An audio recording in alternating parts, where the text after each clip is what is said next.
নমস্কাৰ কাষ্ট্ৰিম ব্লগৰ আন এটা ভিডিঅ'লৈ আপোনালোক সকলোকে স্বাগতম জনাইছোঁ আৰু মই আজি বনাবলৈ লৈছোঁ বেচনৰ এবিধ লাড়ু।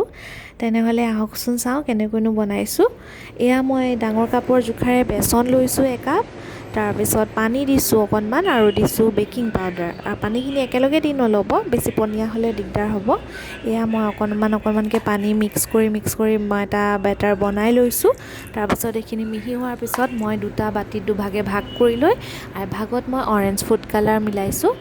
আৰু এতিয়া এইফালে মই কেৰাহী এখন পাতি লৈছোঁ, তাতে মই দিছোঁ ৰিফাইন তেল। তাৰপিছত মই বেচনখিনি ইয়াত অকণকৈ দি এয়া ভাজি লৈছোঁ।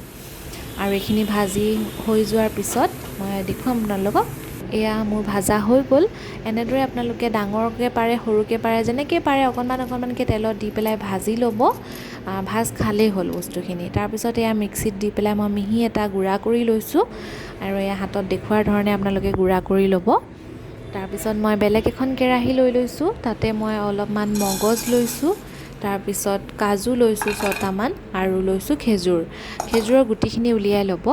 তাৰপিছত মই এইখিনি ভালদৰে ৰ'ষ্ট কৰি লৈছোঁ আৰু যেতিয়া মগজৰ গুটিখিনি ফুটিব তেতিয়া গম পাব যে এইখিনি ভজা হৈ গ'ল। তাৰপিছত আকৌ আগৰখিনিৰ নিচিনাকৈ এনেকৈ মিক্সি বাতি এটাত লৈ এইখিনিও মই গুড়া কৰি ল'ম দেখুৱাৰ ধৰণে।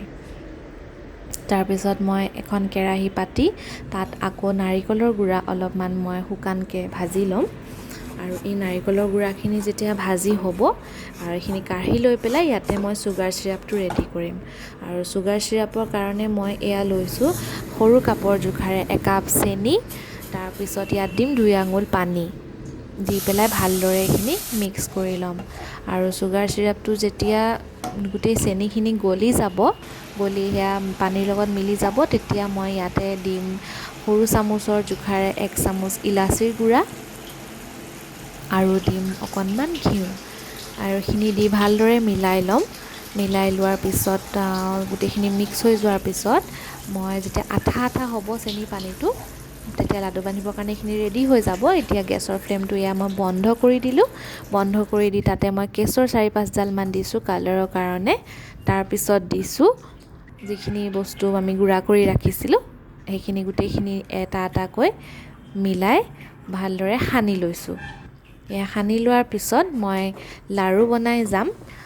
আৰু এয়া মই লাড়ু বনাবলৈ লৈছোঁ আৰু মোৰ লাড়ু হৈ গৈছে। আৰু এয়া মোৰ লাড়ু গোটেইখিনি ৰেডি হৈ গ'ল।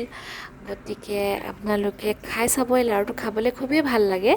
বেচনৰ লাড়ুটো চবেই বনাবলৈ জানেই আৰু খায়ো সকলোৱে ভাল পায়।